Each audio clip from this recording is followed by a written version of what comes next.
Selamat pagi anak-anak. Kita akan membahas mengenai tema 9, yaitu benda-benda di sekitar kita dengan sub 2, yaitu benda dalam kegiatan ekonomi. Kita dengan bahasa Indonesia, yaitu tentang karakteristik iklan dalam media elektronik. Iklan yang penyebarannya menggunakan media elektronik disebut dengan iklan elektronik. Media elektronik yang dapat menayangkan iklan antara lain televisi, radio, dan internet. Radio merupakan media elektronik yang mengandalkan pendengaran. Iklan yang ditayangkan di dalam radio dinamakan iklan radio. Ciri khasnya yaitu hanya dapat ditampilkan dalam bentuk audio atau suara. Biasanya berupa percakapan musik dan efek suara. Sedangkan televisi merupakan media elektronik audio visual, artinya dapat didengar dan dapat dilihat. Iklan yang ditayangkan di dalam televisi disebut dengan iklan televisi, berupa gambar, suara, dan gerak, sehingga lebih menarik perhatian. Berikutnya yaitu internet, merupakan media yang menayangkan iklan secara online, baik melalui website, blog, maupun media sosial. Kita lihat unsur-unsur iklan.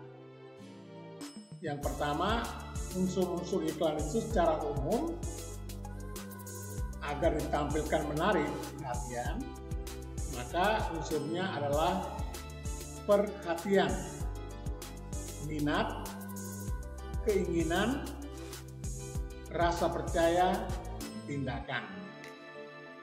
Unsur-unsur iklan di elektronik berdasarkan medianya itu bisa dilihat pada tabel itu. Radio itu suara, televisi juga suara, internet juga menggunakan suara. Berikutnya yaitu di radio tidak ada suara itu, kasih itu. Lalu televisi suara ada, gambar ada, kemudian gambar untuk internet juga gambar. Berikutnya radio tidak ada, terus televisinya adalah gerak, internet juga gerak. Berikutnya yaitu radio tidak ada, sedangkan di televisi tulisan dan internet tulisan. Itulah unsur iklan elektronik. Berikutnya yaitu tentang ciri-ciri bahasa iklan elektronik. Ciri-cirinya apa saja?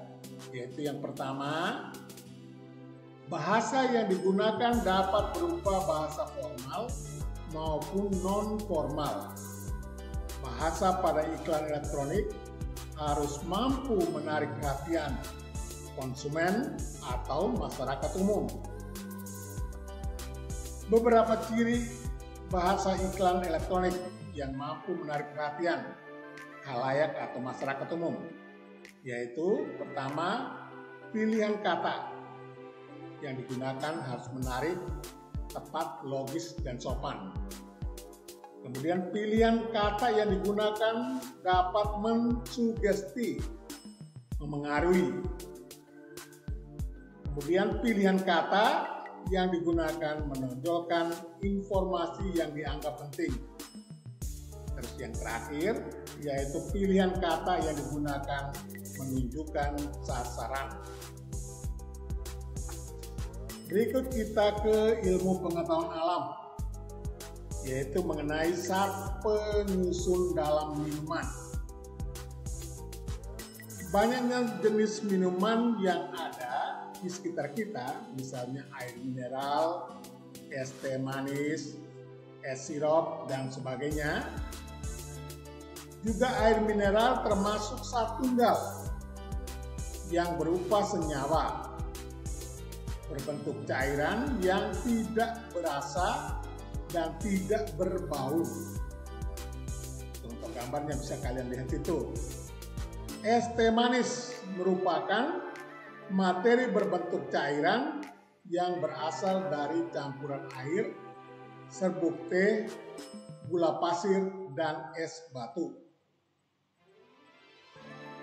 Kita lihat tentang materi. Materi adalah segala sesuatu yang menempati ruang dan memiliki massa. Jenis materi di lingkungan sekitar kita yaitu misalnya air, batu, pasir, tanah, kayu, besi, emas, plastik, dan udara. Materi dikelompokkan menjadi benda padat, benda cair, dan benda gas. Berdasarkan komponen penyusunnya, materi dibedakan dua, yaitu zat tunggal dan zat campuran. Zat tunggal adalah zat yang komponen penyusunnya hanya satu zat atau materi. Zat tunggal dibedakan atas unsur dan senyawa. Unsur adalah zat tunggal yang tidak dapat diuraikan menjadi zat-zat lain melalui reaksi kimia. Unsur terdiri atas unsur logam dan unsur non-logam. Contoh unsur logam: besi, emas, perak, platina, dan lain-lain. Sedangkan unsur non-logam yaitu oksigen, hidrogen, nitrogen, dan karbon. Senyawa adalah zat tunggal yang terbentuk dari beberapa unsur. Contohnya adalah air H2O, garam, dan gula. Air dapat diurai menjadi gas hidrogen dan gas oksigen. Campuran adalah zat yang komponen penyusunnya terdiri atas dua atau lebih zat. Campuran dibedakan menjadi dua, yaitu campuran homogen dan heterogen. Apa yang dimaksudkan dengan campuran homogen? Yaitu campuran dua atau lebih zat yang terlarut sempurna atau menyatu secara merata. Contohnya yaitu campuran homogen. Contoh campuran homogen adalah sirup, oralit, udara.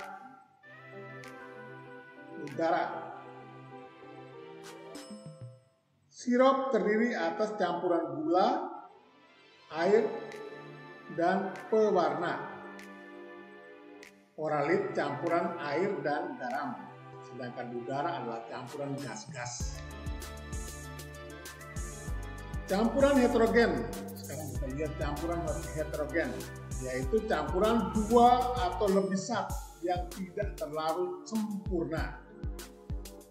Contoh air dengan kopi tumbuk ya, air dengan minyak, air dengan pasir, yaitu tidak menyatu dengan sempurna. Sekarang kita lihat yang berikutnya, yaitu zat penyusun suatu benda. Berikut contoh materi penyusun dan jenis materi, bisa dilihat per tabel. Yaitu kita lihat materinya, air. Penyusunnya adalah hidrogen dan oksigen. Jenis materinya disebut dengan zat tunggal. Teh manis, air, teh, dan gula. Itu jenis materinya adalah campuran homogen. Oralit, air garam campuran homogen. Kemudian jeruk manis juga termasuk campuran homogen.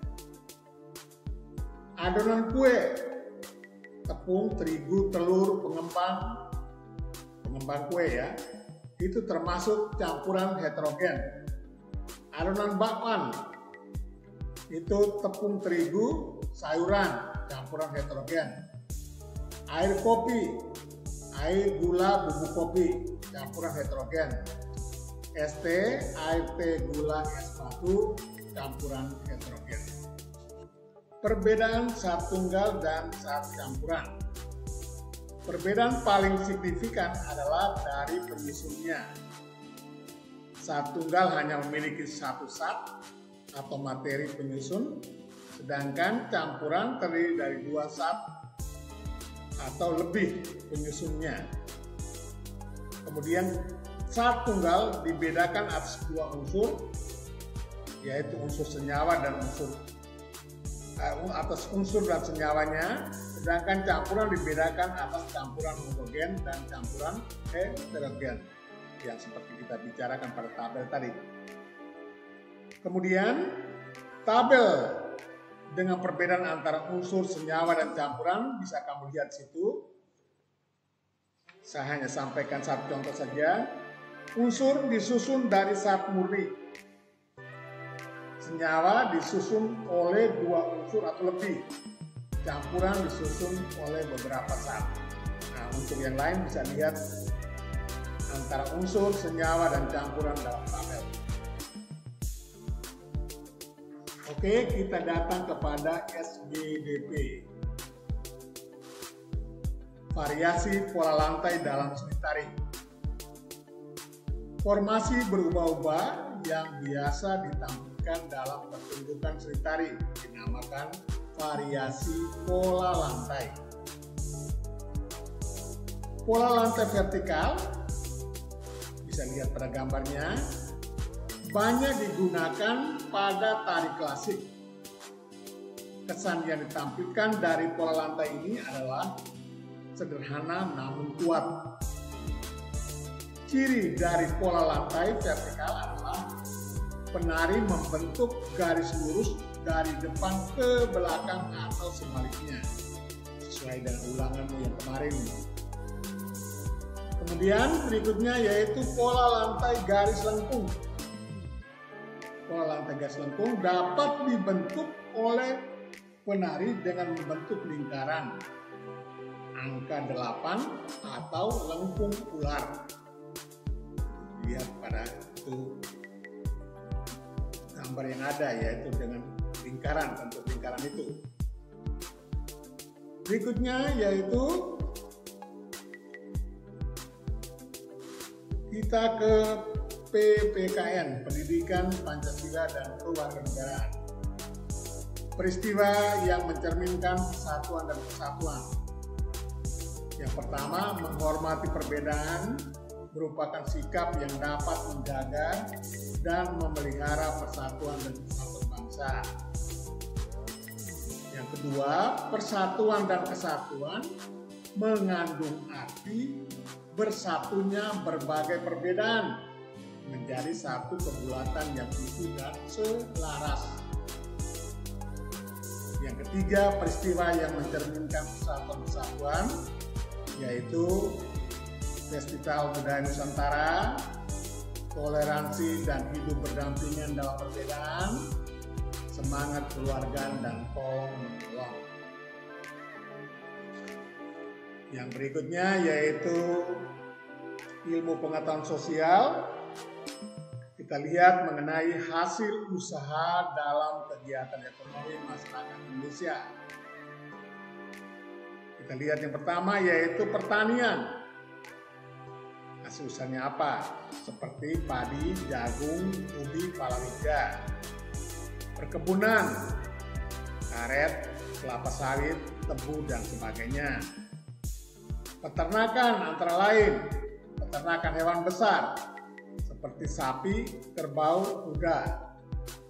Peternakan hewan kecil seperti domba, kambing, babi, kelinci, peternakan unggas seperti ayam, bebek, untok, dan burung. Di bidang perikanan, usaha perikanan darat dengan cara membuat kolam, yaitu berupa perikanan air tawar, seperti ikan gurame, ikan lele, ikan nila, ikan kakap, dan sebagainya. Dan perikanan air payau, yaitu ikan bandeng. Kemudian penangkapan ikan air laut, yaitu berupa peralatan yang digunakan dengan merusak habitat laut yang lain. Yang berikutnya yaitu kehutanan. Tentang kehutanan, salah satu bentuk usaha kehutanan dilakukan dengan reboisasi maupun pencegahan terhadap penggundulan hutan. Hasil dari usaha kehutanan berupa kayu, damar, rotan, maupun kemenyan. Pertambangan, salah satu sumber daya alam yang banyak tersedia di bumi Indonesia adalah mineral. Usaha pertambangan mineral demi kesejahteraan manusia. Hasil pertambangan antara lain emas, batu bara, maupun minyak bumi. Bidang industri, usaha dapat dilakukan perorangan, kelompok maupun perusahaan milik swasta atau pemerintah. Usaha mengelola bahan mentah yang berasal dari sumber daya alam menjadi bahan setengah jadi atau bahan siap pakai. Contoh hasil industri adalah benang menjadi pakaian, karet menjadi ban, dan sebagainya. Bidang perdagangan, perdagangan yang dilakukan lintas negara dinamakan ekspor impor. Jadi kita mendatangkan barang, juga kita menjual barang ke luar negeri. Impor merupakan usaha memasukkan atau membeli barang dari luar negeri. Sedangkan ekspor merupakan usaha mengirim atau menjual barang ke luar negeri. Berikut di bidang jasa, yaitu usaha jasa merupakan usaha yang menyediakan jasa untuk memperoleh keuntungan. Contoh usaha jasa yaitu jasa di bidang transportasi maupun di bidang pariwisata. Demikianlah anak-anak pembahasan kita pada kali ini, yaitu mengenai tema 9 sub 2, subtema 2, yaitu tentang benda dalam kegiatan ekonomi. Kita akan berjumpa kembali pada pembahasan berikutnya. Terima kasih.